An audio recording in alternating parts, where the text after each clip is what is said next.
இது மகிமை நேரம். கர்த்தரும் இரட்சகருமாகிய இயேசு கிறிஸ்துவின் இனிதான நாமத்தில் மகிமை டிவி நேயர்களை நான் வாழ்த்துகிறேன்.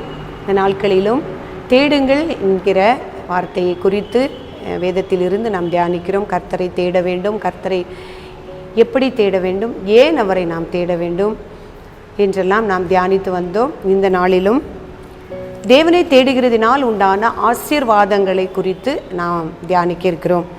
ஏசாயா 45 அதிகாரம் 22 வசனம், பூமியின் எல்லையெங்கும் உள்ளவர்களே என்னை நோக்கி பாருங்கள், அப்பொழுது ரட்சிக்கப்படுவீர்கள். நானே தேவன், வேறொருவரும் இல்லை. நாம் தேவனை தேடும் பொழுது அவர் நம்மை ரட்சிக்கிறார்.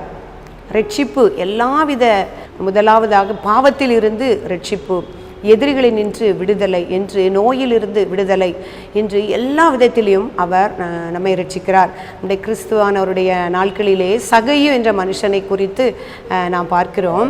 அவன் கர்த்தரை அறியாதவராய், இயேசு கிறிஸ்துவை அறியாதவராய் இருந்தும் அவரை தேடும்படியாக, அவரை காணும்படியாக அவன் குள்ளனாய் இருந்தபடியினால் அத்திமரத்திலே ஏறி அவரை காண வேண்டும் என்று ஆசையாக இருந்தான்.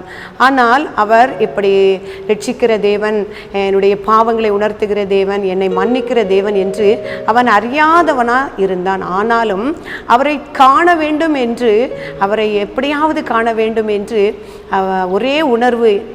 அதனால் என்ன செய்தான்? அத்திமரத்தின் மேலே ஏறினான். ஆன தேவன் அவனை கண்டார். அவன் கிறிஸ்துவை காணுவதற்கு முன்பாகவே கிறிஸ்துவானவர் அவனை கண்டு கொண்டார். கண்டு சகைவே வா என்று சொல்லி அவனுடைய வீட்டிலே அவரை அழைத்து கொண்டு போகும்போதே அந்த ரட்சிப்பு அவனுக்குள்ளே காணப்பட்டது. எப்படி என்று பிரியமானவர்களே, அவன் தான் செய்த தவறு, அக்கிரமங்கள், அநியாயங்கள் எல்லாவற்றையும் ஒப்புக்கொண்டு அதற்காக நான் பிராயச்சித்தம் செய்கிறேன் என்று தேவனிடத்திலே தன் வாயினாலே அறிக்கையிட்டான். அப்பொழுது கர்த்தர் சொல்கிறாரு, இன்றைக்கு இந்த வீட்டுக்கு ரட்சிப்பு வந்தது என்று சொல்கிறார். பிரியமானவர்களே, நாம் அவரை தேட ஆரம்பிக்கும் பொழுது அந்த ரட்சிப்பு கர்த்தர் நமக்கு தர வல்லவராயிருக்கிறார். நம்முடைய பாவங்களிலிருந்து நம்மை அவர் ரட்சிக்க வல்லவராயிருக்கிறார். இன்னும் நம்ம ராஜாக்களின் புஸ்தகத்தில் பார்த்தது போல யோசபாத் ராஜாவை குறித்து பார்க்கும் பொழுது, அவன் ராஜ்யபாரத்தினுடைய நாட்களில் தானும் தன் தேசத்து ஜனங்கள் எல்லாரும் தேவனை தவிர யாரையும் தொழுது கொள்ளக்கூடாது, பாகால்களை தொழுது கொள்ளக்கூடாது என்று பாகால்களுடைய பீடங்கள், விக்கிரக பீடங்கள், தோப்புகள் எல்லாவற்றையும் தகர்த்தெறிந்து தேவனை தேடும்படியாக தன்னுடைய இருதயத்தை நேராக்கி கொண்டிருந்தான். அவர்களுக்கு எதிராக வருகிற அம்மோனியர்கள், மோவாபியர்கள் என்று சீரிய படைகள் அவர்களை எதிர்த்து வரும் பொழுது, யோசபாத்து அவர்களை எதிர்த்து நிற்க திராணி உள்ள படைகள் அவரிடத்தில் காணப்படாமல் இருந்தபடியினால் தேவனை தேட அவர்கள் ஒருமுகப்பட்டார்கள் என்று நாம் வாசிக்கிறோம். யோசபாத் மாத்திரமல்ல, யூத ஜனங்கள் எல்லாரும் உபவாசித்து தேவனை தேடும்படியாக எருசலேமை சுற்றில் இருந்த எல்லா இடங்களிலும் இருந்து, பட்டணங்களிலும் இருந்து தேவனை தேட அவர்கள் ஒருமுகப்பட்டு வந்தார்கள் என்று பார்க்கிறோம். அப்பா, எவ்வளவு பெரிய ரட்சிப்பை அவர்கள் கண்டார்கள். எதிரிகள் என்ன செய்தாங்கன்னா, ஆண்டவர் சொல்லியிருக்கிறாரு, இந்த எதிரிகளை குறித்து நீ பயப்படாத, யுத்தம் என்னுடையது, நானே யுத்தம் செய்வேன். நீங்கள் யூதா ஜனங்களே, நீங்கள் என்ன செய்யுங்க, தரித்திருந்து கர்த்தர் உங்களுக்கு செய்யும் ரட்சிப்பை பாருங்கள் என்று சொல்கிறார். பெரிய ரட்சிப்பு, மகா பெரிய ரட்சிப்பு. அதை சுற்றி உள்ள ஜனங்கள் அதை பார்த்த பொழுது எவ்வளவு பெரிய ரட்சிப்பை இந்த தேவன் இந்த ஜனங்களுக்கு கொடுத்தார் என்று ஆச்சரியப்படத்தக்கதான ஒரு பெரிய ரட்சிப்பை அந்த அவரை தேடின ஜனங்களுக்கு தேவன் கொடுத்தார் என்று வாசிக்கிறோம். அந்த ரட்சிப்பை அவர்கள் பெராக்காவிலே அவரை கூடி அவர்களே சந்தோஷப்பட்டு மகிழ்ந்தார்கள் என்று வாசிக்கிறோமாம். பிரியமானவர்களே, நாம் அவரை தேட ஆரம்பித்தாலே போதும், அவர் நம்முடைய பாவங்களிலிருந்து நம்மை ரட்சிக்கிறார். நம்முடைய எதிரிகளினுடைய சூழ்ச்சிகளில் இருந்து, அதாவது நமக்கு ஆபத்து வரும் பொழுது அதிலிருந்து நம்மை ரட்சிக்கிற தேவனாக இருக்கிறார். ரெண்டாவது பார்க்கும்போது, அவரை தேடுகிற முகத்தை அவர் பிரகாசிப்பிக்கிற தேவனாக இருக்கிறார். அவரை தேடுகிறவர்களை அவர் ஒரு பொழுதும் வெட்கப்படுத்துவதில்லை. நான் மோசேயை குறித்து நாம் பார்க்கிறோம். 40 நாட்களாக தேவனை தேடி அவர் சீனாய் மலையிலே தேவனை முகமுகமாய் தேடி அமர்ந்திருக்கும் பொழுது அவருடைய முகம் என்ன செய்தான்? பிரகாசமாக இருந்தது என்று நாம் பார்க்கிறோம். தாவீது சொல்லும்போது சொல்கிறார், சங்கீதம் 34:5, அவர்கள் அவரை நோக்கி பார்த்து பிரகாசம் அடைந்தார்கள், அவருடைய முகங்கள் வெட்கப்படவில்லை. அவரை தேடுகிற முகங்கள் என்ன செய்யுமா? எப்பொழுதும் பிரகாசிப்பிக்கும். ஒரு நாளும் நம்ம என்ன செய்ய மாட்டார்? வெட்கப்பட விட மாட்டார். அதே தாவீது சொல்லும்போது, தேவரீர் எங்களை ஆசீர்வதித்து உம்முடைய முகத்தை எங்கள் மேல் பிரகாசிக்க பண்ணும் என்று சொல்கிறார். அப்போ அவர்களை தேடுகிற முகம் என்ன செய்யும்? பிரகாசமாக இருக்கும். ஒவ்வொரு நாளும் நம்ம என்ன செய்ய முடியாது? வெட்கப்பான சூழ்நிலை, நிந்தையான சூழ்நிலை. நம்ம அன்னாளை குறித்து பார்க்கும் பொழுது அவளுக்கு ஒரு வெட்கமான சூழ்நிலை, ஒவ்வொரு நாளும் கண்ணீர், நிந்தை, அவமானமான சூழ்நிலைகளை வரும் பொழுது தேவனை தேட தன்னுடைய இருதயத்தை திருப்பினது நிமித்தம் அவருடைய முகம் பிரகாசமாக இருந்த அவருடைய முகம் வெட்கப்படவில்லை, அவருடைய முகம் சோர்வடையவில்லை என்று நான் பார்க்கிறோம். பிரியமானவர்களே, அவரை தேடும் பொழுது அவர் நம்மை வெட்கப்படுத்த ஒரு காலம் அவர் விடமாட்டார். அவருடைய முகத்தை பிரகாசிப்பிக்கிற தேவன்.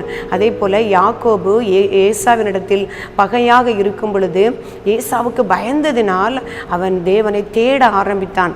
இடைவிடாமல் அவரை தேடி எப்படியாகிலும் ஆண்டவரே நீர் எனக்கு உதவி செய்தே ஆக வேண்டும் என்று அவனை பற்றி பிடிக்கும் பொழுது அதிசயமான காரியங்களை எதிரியாக ஆண்டவரே அவனை எப்படியாவது யாக்கோபை கொலை செய்வேன் என்று தன்னுடைய இருதயத்திலே தீர்மானித்திருந்த அந்த ஏசாவினுடைய இருதயத்திலே ஒரு சகோதர அன்பை என் தேவன் கொடுத்து ஒரு பெரிய விடுதலை, ஒரு பெரிய சமாதானத்தையும் என் தேவன் கொடுத்தார். அவனை வெட்கப்படாதபடிக்கு அவனை விடுவித்தார் என்று பார்க்கிறோம். பிரியமானவர்களே, அவரை தேடுகிறவர்களுடைய முகத்தை பிரகாசிப்பிக்கிற தேவன். நம்ம என்னாகும் புத்தகத்திலே பார்க்கும் பொழுது, கர்த்தர் தம்முடைய முகத்தை உண்மையில் பிரகாசிக்க பண்ணி உமக்கு சமாதானத்தை கட்டளையிடுவார்.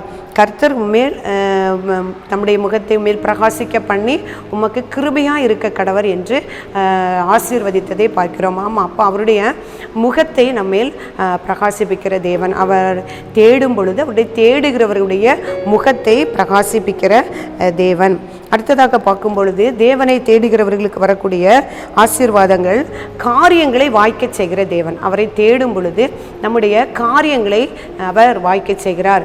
யூதா ராஜாவாகிய உசியாவினுடைய நாட்களிலே தன் முழு இருதயத்தோடும் அவரை தேடும்படியாக மனதை இணங்கி இருந்தான். கர்த்தரை தேடுகிறதற்கு தன்னுடைய மனதை இணங்கி இருந்தான். வேறே தேவர்களை நாடாதபடி அவரை சுற்றிலும் அநேக விக்கிரகங்கள் தேவர்கள் இருந்த பொழுதும் தாவீதின் தேவனை நோக்கி பார்க்க அவனுடைய மனதை இணங்கினதின் நிமித்தம் அவனுடைய காரியங்கள் எல்லாம் வாய்க்கும்படியாக செய்தது. அவனுடைய பட்டணங்கள் அமெரிக்காக இருந்தது. அநேக பட்டணங்களை கட்டினான். பெலிஸ்தருடைய தேசத்திலே பெலிஸ்தரை அழித்து அங்கே பட்டணங்களை கட்டினான், கோபுரங்களை கட்டினான். ஆடு மாடுகள் எல்லாம் நிறைந்திருந்த வெள்ளாண்மை பிரியமுள்ளவனாய் இருந்தான் என்று நாம் வாசிக்கிறோம். அநேக யுத்த சேனைகள் அவருக்கு இருந்தது என்று நாம் வாசிக்கிறப்ப தேட ஆரம்பித்தது நிமித்தம் அவனுடைய காரியங்கள் எல்லாவற்றையும் தேவன் கைகூடி வர செய்து ஒரு சமாதானத்தை கட்டளையிட்டார். அதே போல் ஆசா ராஜாவினுடைய நாட்களிலும் பார்க்கும்பொழுது எந்த ராஜாவெல்லாம் கர்த்தரை தேடுகிறதற்கு தன்னுடைய இருதயத்தை திருப்பினார்களோ, கர்த்தரை தேடும்படியாக தன்னுடைய தேசத்தை ஒருமித்து பண்ணினார்களோ அவர்களுக்கு ஒரு இளைப்பாறுதலையும் ஒரு சமாதானத்தையும் தேவன் கட்டளையிட்டார். அப்போ அவரை நாம் தேடும் பொழுது நம்மை ரட்சிக்கிறார், நம்முடைய பாவங்களிலிருந்து ரட்சிக்கிறார், நம்முடைய எதிரிகளிலிருந்து நம்மை ரட்சிக்கிறார். வெட்கத்திற்கு பதிலாக நம்முடைய முகத்தை அவர் பிரகாசிப்பிக்க செய்கிறார். நம் காரியங்களை கர்த்தர் வாய்க்க செய்கிறார். ஒரு சமாதானத்தையும் இளைப்பாறுதலையும் அவர் தேடுகிற பிள்ளைகளுக்கு கர்த்தர் கொடுக்கிறார். பிரியமானவர்கள், இந்த காரியத்திற்காக நாம் ஜெபிப்போம். நேசிக்கிற நல்ல தகப்பனே, உம்மை துதிக்கிறோம் ஐயா, உம்மை ஆராதிக்கிறோம் அப்பா. ஸ்தோத்திரம். கர்த்தரை தேடுகிற பிள்ளைகளுக்கு நீர் வைத்திருக்கிற சமாதானம், நீர் இளைப்பாறுதல், ரட்சிப்பு என்பவைகளை குறித்து கர்த்தர் நாங்கள் தியானிக்க கர்த்தர் உதவி செய்தீங்க சுவாமி. அதற்காக உமக்கு நன்றி செலுத்துகிறோம். இதை உணர்ந்தவர்களாக அன்னுதினமும் உம்மை தேடி உம்முடைய ஏறப்பட்ட ரட்சிப்பையும் சமாதானத்தையும் நாங்கள் ஒவ்வொருவரும் கண்டு கொள்ள கர்த்தர் உதவி செய்யுங்க. யார் இந்த நாட்களிலே சமாதானம் இல்லாமல் இருக்கிறார்களோ அப்பா, அவர்கள் இருதயம் உம்மை தேடும்படியான ஒரு கிருபையை நீர் கொடுத்து ஆண்டவரே சமாதானத்தையும் இளைப்பாறுதலையும் ரட்சிப்பையும் என் தேவன் நீங்கள் கட்டளையிடும்படியாய் நாங்கள் ஜெபிக்கிறோம். எங்களை தாழ்த்துகிறோம், ஒப்பு கொடுக்கிறோம். இயேசு கிறிஸ்து மூலம் ஜெபிக்கிறோம் நல்ல பிதாவே, ஆமென்.